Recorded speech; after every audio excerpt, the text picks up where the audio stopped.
Hello everybody, back with another Arcane Mage video. In this video I'd just like to do some updated discussions of what we currently have on the PTR for Shadowlands Arcane Mages. And I'll touch on four major pieces that have seen some changes in the last little bit and just talk to you about my thoughts on where I see Arcane landing. Obviously it's available on the beta and PTR at the moment, but I just think there's more interest right now in doing a theoretical discussion given that numbers will always be tuned, but there are some interesting new changes for Arcane going into Shadowlands that I think are going to change the spec up quite a lot. We'll see. So let's get started. First, I'd like to look at the abilities that are entering into the game and what's changed. The most significant one, in my opinion, is the removal of displacement and its replacement with alter time. So displacement was an ability that you could use after you pressed blink to cause your character to return to the position that they had blinked from. And it was essential for specifically Arcane Mage in Raid because Arcane requires in the single target setup a lot of uptime on the boss, a lot of time standing still. And what displacement allowed you to do was deal with mechanics effectively.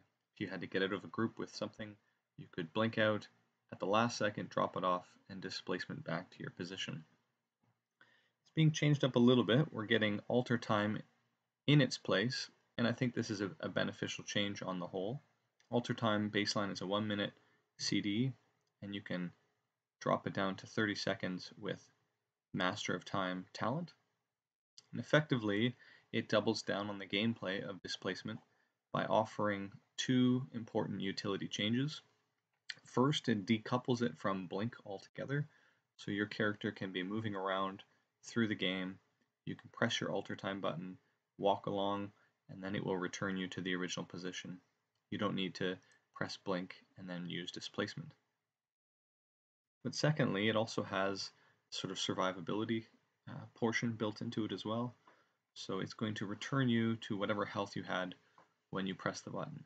This is actually very interesting for progging any kind of raid mechanics or doing sort of heavy mythic plus pulls, because you can time this with the abilities of the bosses or the pull so that you basically can take no damage after a massive intake.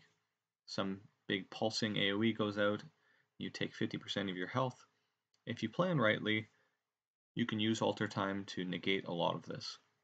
This is interesting, especially because there's a 30-second cooldown that brings it back in line with where displacement used to be.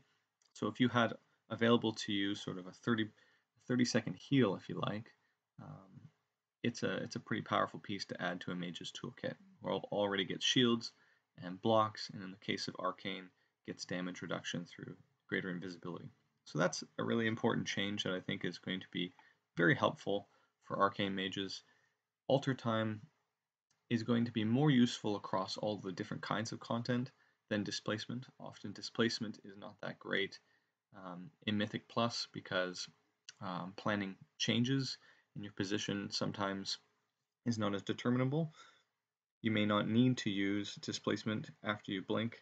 It'll depend on what happens with the mobs, but alter time is something you can count on a little bit more because you don't have to use it with your blink. Now, it will force you to take blink and remove shimmer, so that's going to be an important question on whether it's worth it, but I think in general Arcane really needs the ability to maximize its movement in raid settings, and this often means maximizing uptime by being able to stay in one place as long as possible. So Master of Time being available to return you exactly to where you want to go, in my opinion, is more significant in a couple of instances than 2 charges of shimmer. But we will see. Second thing I want to talk about is the update to the mana management system within Arcane. It has always been a kind of primary game mechanic for Arcane mages to manage their mana. And in Shadowlands this is going to be true, though they're giving us a few more tools to deal with it. And I'd like to talk about what makes these tools significant going forward and how I see the changes that they've made pushing us in certain kinds of directions. The first one is that we are getting an on-use, off GCD mana gem, which is a 10% restoration to mana on a 2-minute cooldown. You can conjure them, and just like a lock rock, they have 3 charges, and then as you press it, this will cool down in the middle of your fight, so you can use it every 2 minutes, which now links up with the cooldown of Arcane Power. So you can expect to use this in a burst window. You're doing your Arcane Power, you're getting below a certain threshold of mana, you press your Conjure mana gem, and off you go. This is particularly useful if you're going to double dip with the Enlightened talent to try to keep that gameplay of being above a certain mana threshold, and it just helps to manage your mana a little bit more. Evocation's still here. It is currently a 1.5 minute cooldown, so it is desynced from Arcane Power, which is actually kind of a significant issue. On the whole, this means that you have less play with the timing of your Arcane Power, and you're going to get more messed up if you have a lot of high haste procs that burn your mana quicker than usual, because your evocation timing will be off. So I'm a little bit concerned about this change in general. On the whole, the first couple of times you use Arcane Power in a fight, you should be able to line things up. But as I said, if you open a fight with Time Warp and you Arcane Power, you're likely to burst down through your mana a lot faster, and so Evocation will not be up, or it will not line up very well with your second use of Arcane Power. And you can see the problem here of desynchronizing these two, so I hope Blizzard changes that and takes it back. That's another concern for mana. Rule of Threes is still here, and Arcane Familiar. And the one thing I would note, well, and also Amplification, we should talk about this too, but Rule of Threes is now being applied to Arcane Missiles. So this is significant, I think, given some of the conduits and legendary powers that are available to Arcane Mages going forward, which I'll talk about when we get to that. But all that means for me is you can expect to be a little more efficient with your Arcane Missile usage.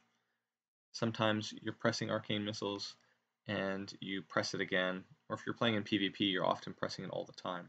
So gaining this third charge means you can use it and Arcane Missiles there, and it's not too big of a deal on your mana hit. Of course, traditionally, we always want to be casting Arcane Blast because it's a higher damage threshold, but we'll see that in Shadowlands it looks like Missiles is getting a lot more, is getting propped up a lot more than Arcane Blast in a number of scenarios, so it may be that we're going to be thinking about Arcane Missiles more often. Amplification is one of the examples of that, so we've moved away from adding one extra missile to our clear cast Arcane Missiles, and now it is double, it is 2 extra missiles. I think this is actually fairly significant, especially when we couple this together with a few of the other pieces in the Covenants and Legendaries. But as far as mana is concerned, I just want to note that that's another sort of partial moment where you're casting a missile and therefore saving mana. Arcane Echo has come in here to replace Charged Up, and Charged Up has now been baked into Touch of the Magi. Touch of the Magi has been removed. It no longer is a random proc that happens, that Enlightened has now taken over that spot. And I think this is a good change overall, and what this means by baking these two talents together into an active piece is that you have a little bit more control over where your damage goes. But for now, I just want to note that on the mana side, this is offering every 45 seconds the same gameplay of Charged Up, which you get immediately 4 charges, and you can use them however you like, and that saves you mana and allows you to prep for your burst windows a little bit easier. Time Anomaly is still granting us Evocation if we choose this, although overpowered, now coupled with the new Rune of Power, may continue to win out as the go-to choice for a lot of instances, but it's still here and it's granting Evocation. It's also granting us Time Warp, which I think is not insignificant, given that we may be doing a little bit more channeling abilities in Shadowlands. I think that's all the major pieces. Oh, clearcasting, I want to note here, I believe on the last test I did on the PTR, clearcasting can stack just in normal content up to 3 times instead of just the normal 1 time, which is actually a fairly profound shift in Blizzard's attention to Arcane Mages. Traditionally, you have major burst windows for Arcane with Arcane Power, and then you try to manage your mana by using up your clearcasting stack and not letting it override itself. But if we are able to grant up to 3 stacks of clearcasting, this gives us a lot more flexibility for using our missiles and planning our mana management. And as far as mana is concerned, I just want to note that that's going to be a different change going forward. So we're going to think about managing mana a little bit differently based on the fact that we'll have up to 3 procs at a time. I also think this makes haste in general a far more attractive thing for Arcane. Just the fact that you can suddenly store up these clearcasting means that haste and the ability to proc more occurrences of clearcasting is going to go way up in value. Here it is, clearcasting stacking up to 2, and I believe it goes up to 3 as well. Presence of Mind gets an additional cast time, so instead of just 2 free instant cast Arcane Blasts, excuse me, they're not free in mana, they're just instant cast, we get 3 of them. So that's going to change a little bit of our rotation. It sort of makes the burst window a little bit more mobile at the back end. As far as I can tell, that's the best usage of it. I'm not sure if Blizzard is trying to have Arcane Mages lean into Presence of Mind when they want to do movement abilities, but I don't think that's really appropriate, given that they're not giving us any other go-to instant spell to cast without wrecking our rotation. For example, we usually use Barrage to clear our stacks. It's our only instant cast ability that we can run around with if we're not using Slipstream. And so unfortunately, if we are moving and we have nothing to cast and we use Barrage, we clear off our arcane charges, which is a big problem. So if Blizzard's idea was to give us another cast of Arcane Blast instantly so that we can have something to do while we're moving, I think that's a problem, and that's not really understanding what's going on with Arcane Mage in general, because we have used this ability primarily to force out more Arcane Blasts in our Arcane Power window. In any case, it's not bad to get an additional instant cast, it's just, I think it's slightly irrelevant. Right, here's the Evocation's cooldown being reduced by 50%, so we'll see how these things match up, and there are Covenant abilities and Legendary Powers and Soulbinds that are going to change some of these things. But I just want to note the general flavor of mana management and mastery is still here. Of course, Arcane Charges are increasing the damage only of Arcane Blast and Arcane Barrage, but we also get this other tag that all other Arcane damage is getting an amp as well. And this makes me think that we want to probably lean a little bit more towards Arcane Missile builds at this stage, not because I see in the damage profile of the raid testing that Arcane Missiles is high on the list, but because of the way that Mastery can now scale and Haste can now scale a little bit better. We're going to start to think about how Arcane Missiles in a PVE context might be really, really powerful. Okay, other notable changes that don't have to do with mana or utility. Rune of Power is being taken away as a charge system, and it just is given to us whenever we press our main ability, Arcane Power in our case. This is actually a great change. Firstly, Rune of Power's second charge is often misused or not used very well, especially for Arcane, but that's also true of Fire and Frost. We're usually just kind of using it outside of our burst window at the end of it. So we tend to have a really high valuation of the first charge of Rune of Power and a low valuation of the second. So just taking out the ability to have 2 charges and reducing it to 1 is excellent. The second thing is saving a GCD within our really GCD cramped burst window is also really strong, especially paired with Overpowered. We stack all of these damage abilities on top of one another, and having to cast Rune of Power right before going into our burst window always changed our setup time. Not only that, but Touch of the Magi can now be a clear movement between build-ups to a burst window, so it's a lot easier for us to use our charged up into Arcane Power and go right into our burst without having to worry about where our Rune of Power is in that rotation. Focus Magic, I think, is an interesting ability to think about, probably for like Mythic Plus, maybe for big raids where you have a little bit more utility that you'd like to offer. Excellent for a lot of different healing classes that are going to hit many different targets and therefore crit far more often. But also, I'm sure there's some other like warriors or high crit percent classes that could make use of something like this. Incanter's flow remains the same. I think it's still going to be okay in general for maybe Torghast and Mythic Plus, but largely I think it doesn't have as much value as Rune of Power, now that Rune of Power doesn't have to be managed so specifically. Arcane Echo, entering in here in place of Charged Up, basically doubles down on the Touch of Magi gameplay. So in your burst windows, you are suddenly going to splash AoE. I think this is a very lazy change, and I think it's unfortunate. What do I mean by that?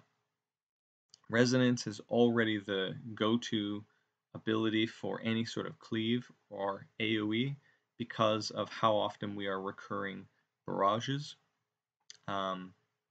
especially when we look at Covenant abilities and legendary powers. And tying this to a 45-second ability is not really going to do enough damage, I think, to warrant it. Even though it's breaking the cap of AoE damage in Mythic Plus, Arcane Echo to me just feels like overkill. We're not going to be wanting in big AoE pulls to be using our single target abilities necessarily. And if you're doing Arcane Echo on a target and then starting to do Explosion, you're going to do such little damage with Explosion that it won't really factor into Arcane Echo. Now, Echo can be put together with some of the Covenant abilities and stuff, but I still think it's just a lazy sort of ability to put here from Blizzard, and that's unfortunate. I do like that Enlightened is here to double down on mana management. I think this is a good thing to encourage. I would like to see Nether Tempest and Supernova changed. I think they don't really have a place in the current setup for Arcane Mages, and this is unfortunate too. Resonance is still here. Reverberate's still here. These are kind of getting a little bit of a buff given the way that some of the legendary powers are coming out, meaning that our AoE is going to be quite strong in my opinion, because we're still very mobile, and we're also going to always get the benefit if we use certain legendaries of Barrage. And Barrage is also gaining, I should have mentioned this before, a kind of mana regeneration component, which is quite useful, especially for AoE, where if you're in a Mythic Plus dungeon in BFA, you know this. As an Arcane Mage, you're basically a healer. You're always trying to sit for drinks to keep yourself maximum power. And this little change here, which offers Barrage a chance to grant you 8% of your maximum mana when you fire off those 4 bolts, is a really welcome change. So I'm glad this is here. Okay, that's all I really wanted to talk about at the moment for abilities that are currently available in the PTR and obviously in beta, and also the talent choices that are available. Let's take a look at the Covenant abilities. So early on I was talking about how Deathborn was probably the go-to, the ability that turns us into a skeletal mage. It sort of lines up for the 20-second window with our Arcane Power and gives us an ability to cleave with Arcane Blast. I still think this is quite strong, but it is decoupled from Arcane Power, which is a 2-minute ability. Deathborn is a 3-minute ability. And now Evocation's a 1.5-minute ability, so there's a lot of problems here lining these all up. And because Arcane traditionally has valued very much holding all of your cooldowns for one singular moment, I think this might not be as good as we want it to be. Radiant Spark is a single target oriented piece. It can of course go together with our Touch of the Magi if you're doubling down on the arcane talent Arcane Echo, as I was mentioning. I think overall this is a tuning question. It's not really something we can say too much about, but you can essentially have your opener with your Touch of the Magi, so you're at 4 charges, you pop your Rune of Power, or you pop your Radiant Spark into your Arcane Power, and then you have increased damage for those first 4 Arcane Blasts, which is really quite strong probably, but ultimately I don't know if this 30-second ability on a single target scenario is going to outweigh some of the power you get from these other pieces. Still, I think if you're thinking only single target, Radiant Spark seems quite strong to me. Mirrors of Torment, this one seems to me a little lackluster as far as the gameplay oriented nature of it, because tuning is different and it's a 1.5 minute cooldown and you have to cast it, it's not instant cast. I just don't see a way for Arcane to make use of this in a PVE environment. The silence for PvP might be absolutely awesome. I'm not sure. But of course, tuning may come out and it may turn out that Mirrors of Torment does so much damage that we have to take it. I'm not sure. But I don't like this. It doesn't really synergize with what Arcane is trying to do.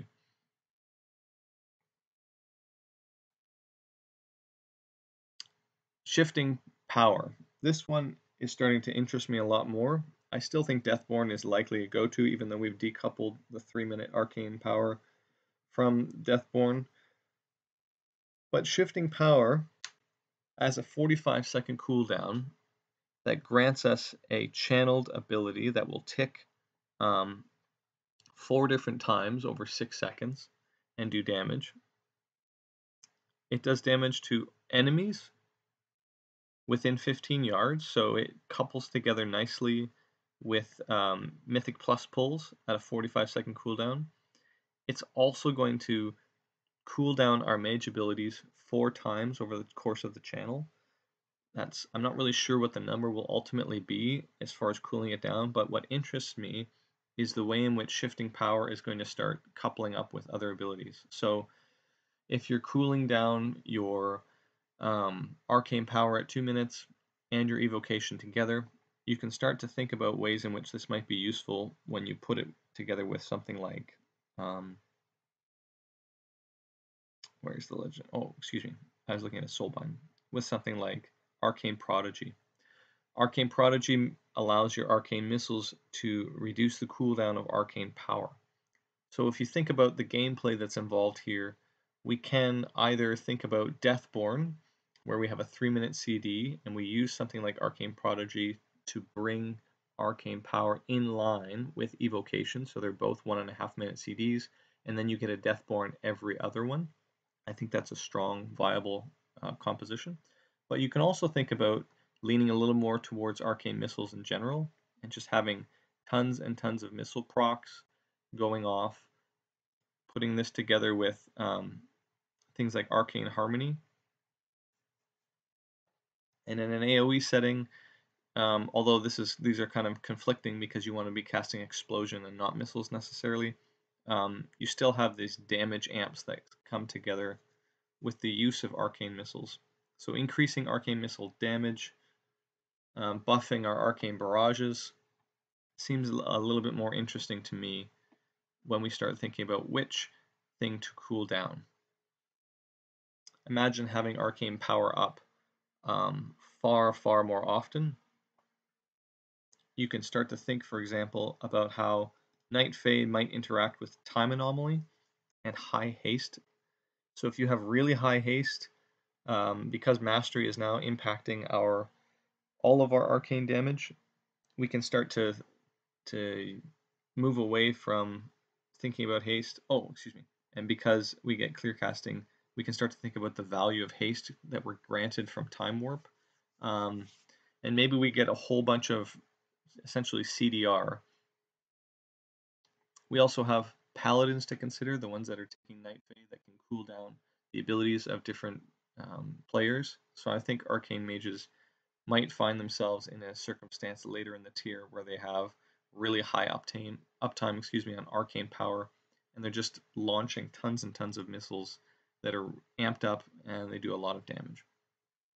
You can see here, we'll move on. You can see here in the Legendary Power section that we don't have a lot of stuff that is really exciting for arcane specific powers.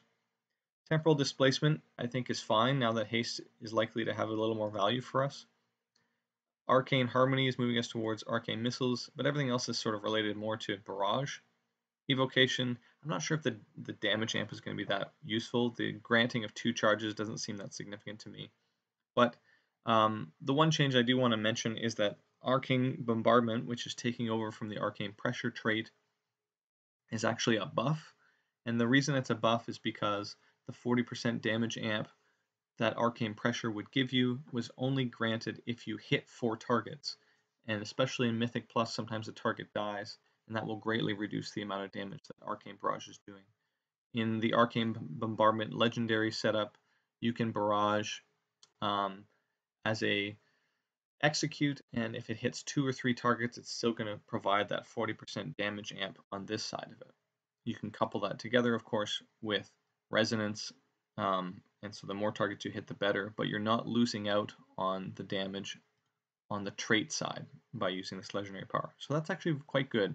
Again, a lot of this is lining up to me to suggest that in Mythic Plus, Arcane Mages are going to be complete powerhouses. Absolutely off the charts for those who know how to play it well. Disciplinary Command, granting you 10% crit. You can see this in single target scenarios as having interesting play. You know, you open with a Frostbolt into a Fire Blast as the opener, and then you do your mega combo with Touch of the Magi into Arcane Power. Maybe you chose your Radiant Spark for single target only, and then you have 10% crit for that burst window. I think that's possibly interesting. Grizzly Icicle is fascinating on the utility side for Mythic Plus. Basically, your Frost Novas now allow you to continue to damage targets, though I think Bombardment is going to outweigh it, so you would likely continue to use Bombardment, but this is an interesting piece here. But overall, guys, what I don't see in the legendary powers is something that encourages me to be casting Arcane Blast, especially given that Mastery is now amping all of our damage and not just Blast and Barrage. I don't see here where I should be really focusing my attention on making sure that Arcane Blast uptime for a burst window is the most significant part of my rotation. I do see the ability to cool down Arcane Power, the ability to have massive haste through our new clearcasting system, and this makes me think Amplification especially is going to pair nicely with a lot of these pieces. Look at that, 2 more missiles for every single time you get clearcasting. If you have 3 clearcasting pieces, that's 6 additional missiles going out, and each of those 6 missiles is going to do 10% more damage, and each time it hits, it's going to reduce, it's going to increase Barrage's damage, etc., etc. Okay, I hope you guys are getting the picture here.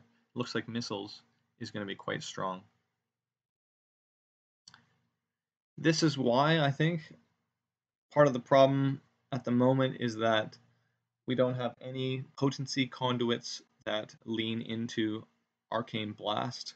We do have potency conduits that lean into both Barrage, which this one doesn't mean anything, it's kind of useless. Granting us 2 arcane charges, well, okay, it's not useless, but it will give us some utility in Mythic Plus, but this one for me on the single target side is just off the charts and can be very, very breakable if we have really high haste. Notice, as I said, you have 3 clear casting procs in a row. You fire all of those missiles out. Arcane Missiles launches 5 waves. So 5 times plus 3 is 8. 8 times 3 is 24. That's cooling it down by, I'm sure this would be something like a half a second at the final rank of Arcane Prodigy.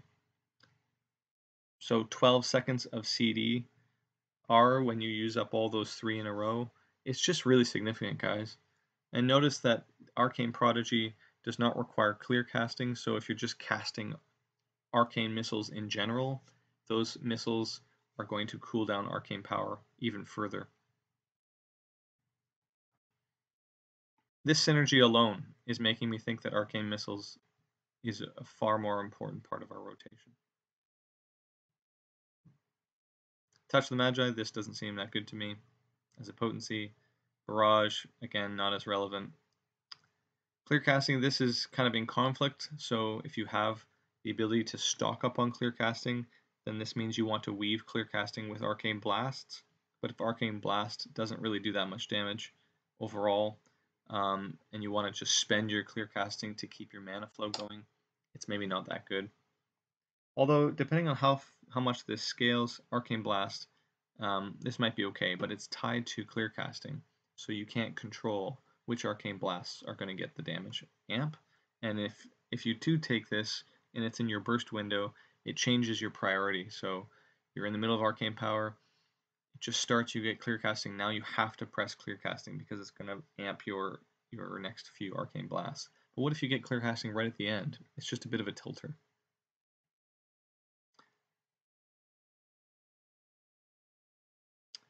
Potency, soulbind conduits.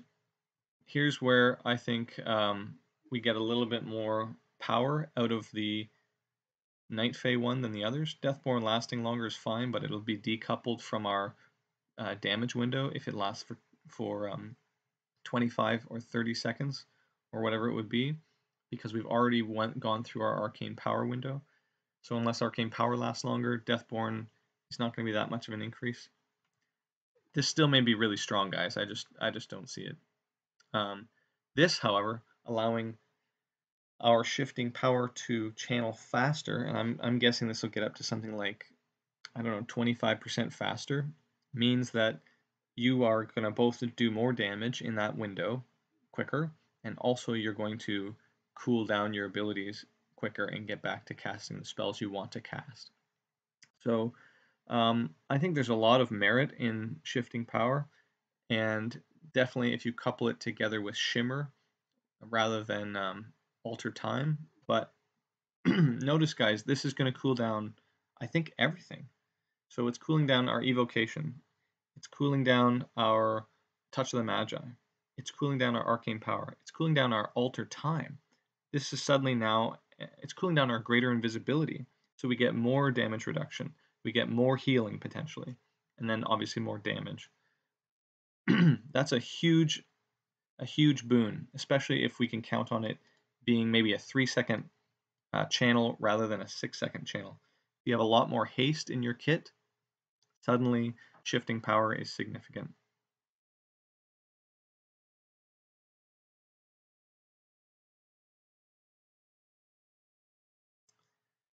The finesse ones and the endurance ones don't seem to me too exciting or significant. Obviously, it's good to have some of these things. Your barriers heal, block heals you, you gain a shield, blah, blah, blah. After you blink, that's fine. But there's nothing that's game-breaking as far as I can tell. Grounding Surge might be useful in Mythic Plus type scenarios. Invisibility, increasing our movement speed is fine, but again, it's not in your control. You want to use your Greater Invisibility as an Arcane Mage as a defensive percent DR right before an ability goes off, so you want the control of that. Reducing Blink's CD is fine. I think this will see some value in the PVE side, but again, nothing too earth-shattering at the moment. So what's my takeaway from all of this? Mostly that I think we can expect to see a bit of a shake-up for Arcane Mages, not in the dichotomy between single target and AoE, but in the movement away from Arcane Blast, specifically as the damage profile, and movement towards the use of clearcasting and potentially high uptime on Arcane Power through damage reduction, through cooldown reduction. Again, imagine having a Holy Paladin Night Fae in your raid, and you hit your cooldowns, and they hit you with the Summer ability that reduces your CDR, or whichever one it is, Autumn, and you use Shifting Power, coupling that together, the amount of CDR that you would get is off the charts, guys. You are basically going to return your right to Arcane Power again and again. And I think the CDR is going to also count for, though I'm not sure of this, shifting power itself. So you could conceivably do your burst window, shifting power, and then the Paladin gives you the buff for Autumn, reduces the CDR of this ability here, Shifting Power itself, alongside everything else. It just seems really strong to me, guys. Deathborn, of course, we'll have to see how it plays out. The cleave is excellent, especially for raids where Arcane Mage is lacking this, but I think, guys, we're looking at an Arcane Missile build. It sounds crazy, but I think that's, given the way Mastery goes, given the way we have clearcasting now, and given all of the tools they're giving us on the Legendary side, like Arcane Harmony, I think we're headed towards a lot more Arcane Missile casts. Alright, that is my rambling update on Arcane Mages so far. I hope you enjoyed it. I was going to do this on the PTR itself and just run through it, but I figure I wanted to talk more about the theory side of this stuff than to show you any specific gameplay changes that I think are significant. Do I think this is going to be good? Yeah, I think Arcane will be good. I just think it's going to look a little bit differently. The one problem I think is going to be that we will maintain this dichotomy between choosing all single target oriented spells and all AoE ones. And that's true probably even of our Mage Covenant choice. But I'm looking forward to testing this out a little bit more. Hope you guys are having a good day. We'll catch you next time.